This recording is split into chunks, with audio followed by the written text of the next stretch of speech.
નમસ્કાર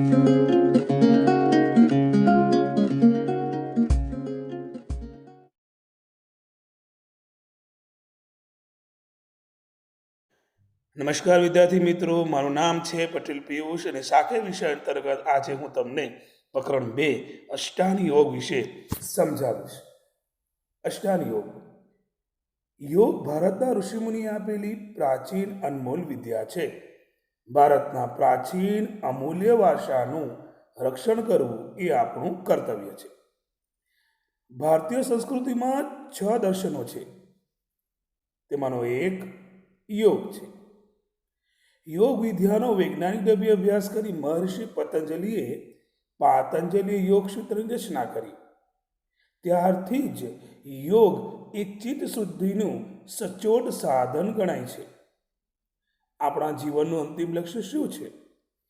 આવા પ્રશ્નનો વિચાર કરીને જો આપણે વિચારીએ તો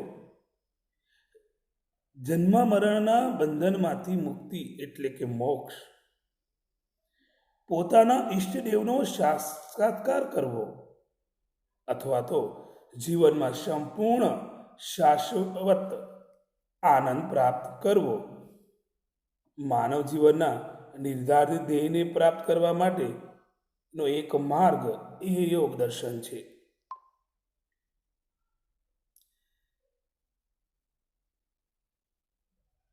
યોગની પરિભાષામાં પણ ઘણા જ પ્રકારના માર્ગો દર્શાવ્યા, જેમ કે કર્મયોગ, ભક્તિ યોગ, જ્ઞાન યોગ, હઠ યોગ અને અષ્ટાંગ યોગ વગેરે. દરેક માર્ગની રીત અને દિશાઓ ભલે જુદી જુદી હોય, પરંતુ બધાનું અંતિમ લક્ષ્ય તો એક જ છે. ભારતીય સંસ્કૃતિ ખૂબ જ વિશાળ હોવાથી દરેકને પોતાની અનુકૂળતા અનુસારે માર્ગ મળી રહે છે. પ્રાચીન પુસ્તકો જેવા કે હઠ યોગ પ્રદીપિકા, કેડર સંહિતા, શિવ સંહિતા, પાતંજલિ યોગ સૂત્ર દ્વારા યોગનું વિવિધ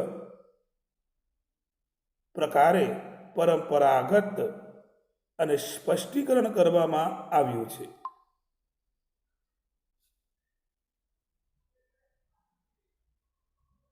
પરંતુ આધુનિક વિજ્ઞાનના સમન્વય સાથે જો સચોટ વૈજ્ઞાનિક દ્રષ્ટિકોણ વિચાર કરવામાં આવે તો મહર્ષિ પતંજલિએ દર્શાવેલા અષ્ટાંગ યોગ માનવી માટે ખૂબ પ્રભાવી વિદ્યા છે.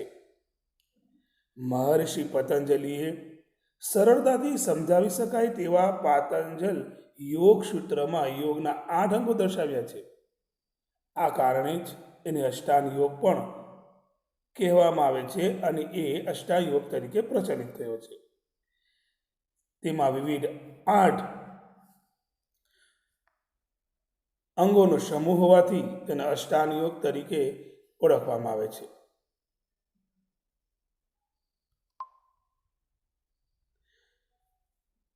બહિર્યોગ.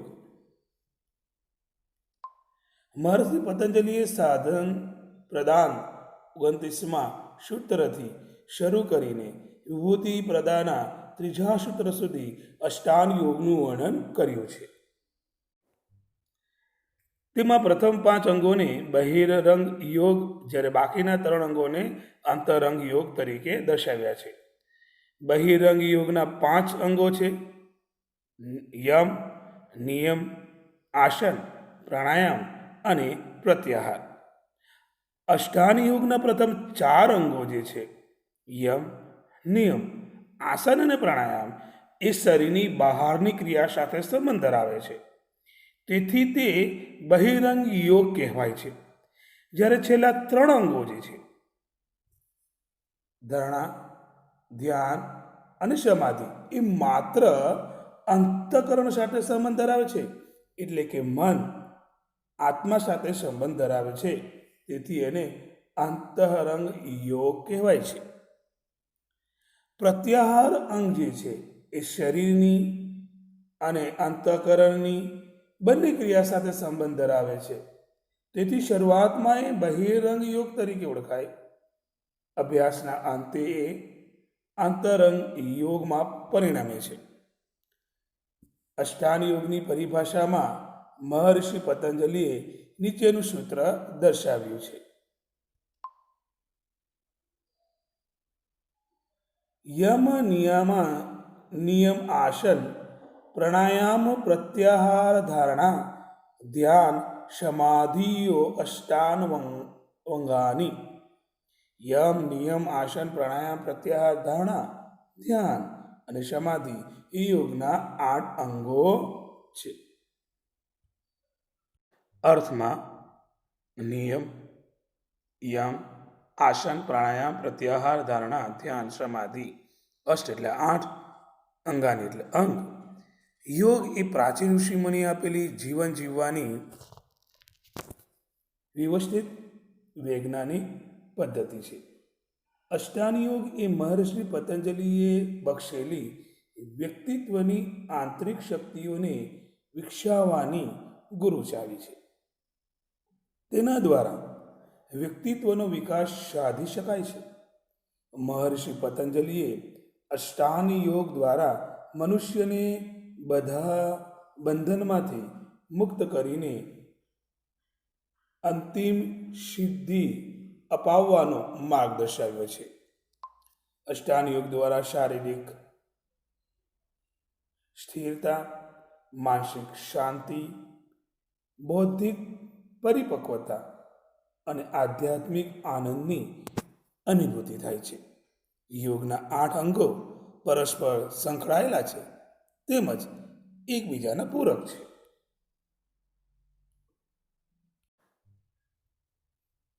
યમ એ અષ્ટાંગ યોગનું પ્રથમ સોપાન છે. ઇન્દ્રિય પર સંયમ, મન પર કાબુ મેળવવો યમનું મુખ્ય ધ્યેય છે. મહર્ષિ પતંજલિએ કુલ 5 પ્રકારમાં યમનું વર્ણન કર્યું છે: અહિંસા, સત્ય, અસત્ય, બ્રહ્મચર્ય અને અપરિગ્રહ. અહિંસા યોગની પરિભાષામાં અહિંસાનો સ્થૂળ અને સૂક્ષ્મ બંને રીતે વિચાર કરવામાં આવ્યો છે. અહિંસા એટલે જીવ માત્રને શરીર, વાણી, મનથી કષ્ટ ન આપવું તે. શરીર એટલે શારીરિક રીતે કષ્ટ ન પહોંચાડવું. વાણી એટલે કટુ વચનથી દુઃખ ન પહોંચાડવું. મનથી એટલે મનમાં કોઈ પણ પ્રકારના ખરાબ વિચારો કે ઈચ્છા ન લાવવી.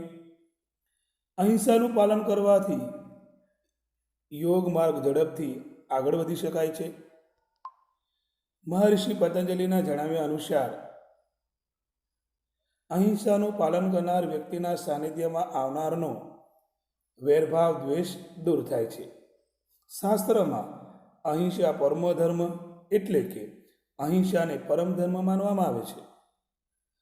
અહિંસાથી મોહ, ક્રોધ, લોભ જેવા દોષોનો નાશ થાય છે. ભગવદ્ ગીતામાં અહિંસાનો અર્થ દ્વેષ રહિત બનવું એવો કરવામાં આવ્યો છે. મન, વચન, કર્મથી અહિંસાનું પાલન કરવું એ માનવીની ફરજ છે. પોતાના સ્વાર્થ માટે નિર્દોષ વ્યક્તિને દુઃખ પહોંચાડવું તે પણ હિંસા છે. સૃષ્ટિના કોઈ પણ જીવને મારવો તે હિંસા છે. પરંતુ ડૉક્ટર દર્દીના શરીરને કષ્ટ આપીને તેને સાજો કરે છે, તેથી તે હિંસા નથી. સત્ય એટલે સાચું બોલવું, કદી જૂઠું ન બોલવું. આ ઉપરાંત જીવનના સાચા મૂલ્યોનો સ્વીકાર કરવો અને અસત્યનો ત્યાગ કરવો તેને પણ સત્ય કહેવાય છે.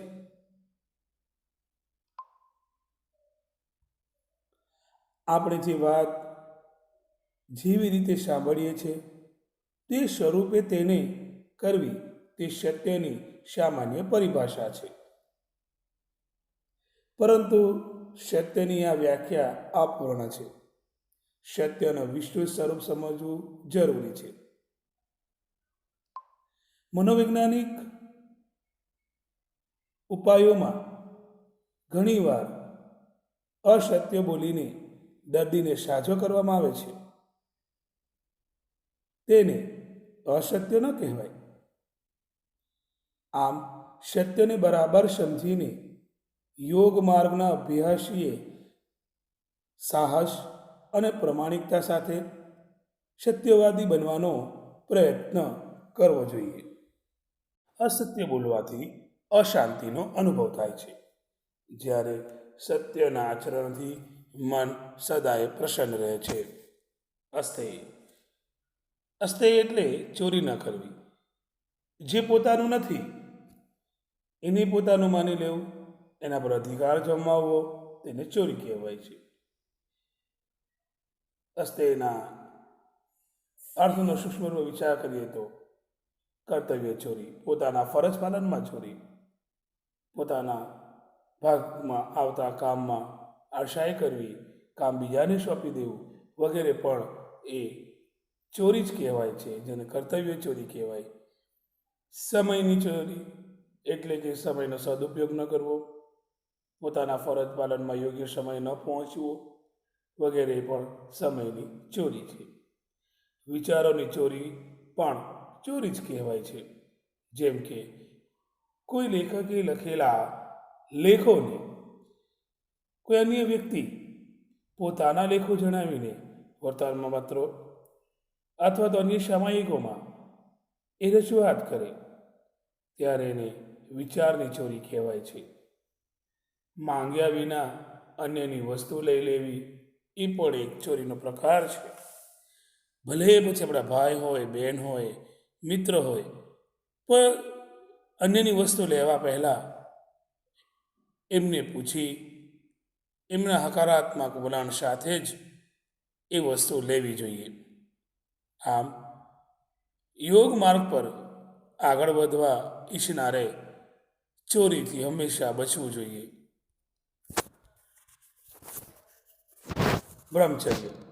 બ્રહ્મચર્ય એટલે સામાન્ય સમજણ આપવામાં આવે છે કે સ્ત્રીનો સંગ ન કરવો, પરંતુ સૂક્ષ્મ અર્થમાં બ્રહ્મચર્ય એટલે બ્રહ્મનું આચરણ કરવું, અર્થાત બ્રહ્મની પ્રાપ્તિ માટે આવશ્યક વર્તન કરવું.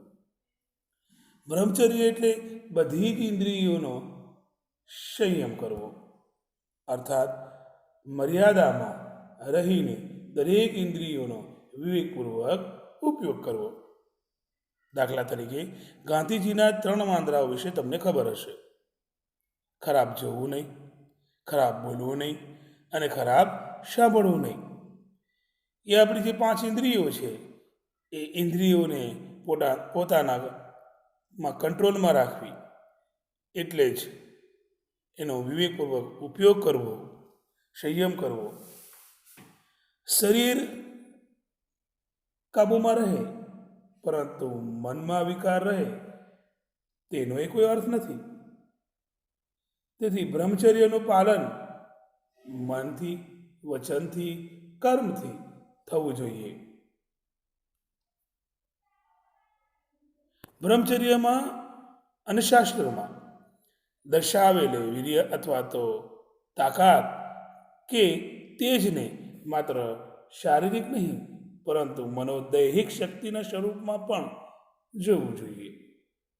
બ્રહ્મચર્યના પાલનથી આંતરિક ઓજસ તે શક્તિનો સંચય થાય છે. તેથી ઝડપથી આધ્યાત્મિક પ્રગતિ સાધી શકાય છે. જે વ્યક્તિ બ્રહ્મચર્યનું પાલન કરે છે એમાં એના શરીરને એક પ્રકારનું તેજ, એક અલગ પ્રકારની શક્તિ અને આત્મબળ મળતો હોય છે. અપરિગ્રહ એટલે સંગ્રહ ન કરવો, પોતાની જરૂરિયાત ઉપરાંતની વધારાની કોઈ પણ વસ્તુનો સંગ્રહ ન કરવો, તે અપરિગ્રહ. વસ્તુની જરૂરિયાત ન હોય તો તેનો સંગ્રહ ન કરવો જોઈએ. સાધકે પોતાની જરૂરિયાત પૂરતું જ ઓછામાં ઓછું અને આવશ્યક હોય એટલું જ પોતાની પાસે રાખવું અને એમાંથી જ સંપૂર્ણ સંતોષ સાથે જીવવું. જેમ કે ઉદાહરણ તરીકે લઈએ તો ગાંધી બાપુએ પોતાના જીવનમાં આ પરિગ્રહનો હંમેશા પાલન કર્યું છે. એ ઓછામાં ઓછી વસ્તુથી, ઓછામાં ઓછી જીવન જરૂરિયાતની વસ્તુથી સંતોષ મેળવતા હતા. વધારાની એક પણ વસ્તુ તાકણી સમૂહ પણ હોય તો એ પોતાની પાસે નહીં રાખતા હતા. એમણે બધાને એ સંદેશ આપ્યો હતો કે આ પરિગ્રહનો આગ્રહ કરો, વધારાનો પોતાની પાસે નહીં રાખો. વસ્તુઓ ઉપરાંત આ પરિગ્રહ મનથી પણ હોવો જોઈએ, માનસિક સ્તરે પણ હોવો જોઈએ. જેમ કે મનુષ્યમાં વધારે ને વધારે પ્રાપ્ત કરવાની, વધારે ને વધારે ભૌતિક સુખની લાલસા ન હોવી જોઈએ. મનુષ્યના જીવનમાં પરિગ્રહની ભાવના જો મજબૂત થાય તો એને સાચો આનંદ અને એની અનુભૂતિ ચોક્કસ થાય છે. મહર્ષિ પતંજલિએ ઇન્દ્રિયો પર સંયમ અને મન પર કાબૂ મેળવવા માટે આ 5 યમ જણાવ્યા છે. ખરેખર જો આ 5 યમ વ્યક્તિએ સમાજમાં અન્ય લોકો સાથે કઈ રીતે વર્તવું તેનું માર્ગદર્શન આપે છે. સમાજમાં જેમ જેમ વધુ ને વધુ વ્યક્તિઓ આ 5 યમનું વ્યવહારમાં આચરણ કરતી થશે ને તો સમાજમાં સુખ, સમૃદ્ધિ, શાંતિ અને સંવાદ પરવર્તશે.